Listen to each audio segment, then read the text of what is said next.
খাবারের শুরুতেই যারা একটু শাকভাজি খেতে পছন্দ করেন, তাদের জন্য হচ্ছে আজকের এই পালং শাক ভাজিটি দেখাচ্ছি। তো এখানে আমি পালং শাক এক আঁটে ধুয়ে পরিষ্কার করে পানি ঝরিয়ে নিয়েছি।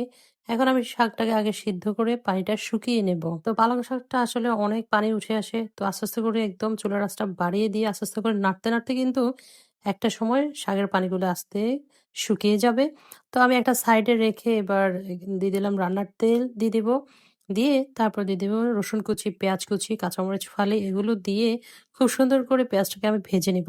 তো রসুন কুচি, পেঁয়াজ কুচি যদি একটু কালার চেঞ্জ হয়ে যায় ভাজতে, ভাজতে তখনই আমি শাকটাকে পেঁয়াজের সাথে মিলিয়ে নিব। বাস এভাবে হয়ে যাবে সুন্দর একটা ভাজি। তো লাস্টের দিকে যেয়ে আমি লবণ দিব তাহলে কিন্তু আর শাক থেকে খুব একটা বেশি পানি উঠে আসবে না। একদম শাকটা ঝরঝরে থাকবে। তো এই তো পালং শাক ভাজিটা কি সুন্দর হয়েছে। এটা ভাত দিয়ে খেতে যে কি যে মজা হয়েছে!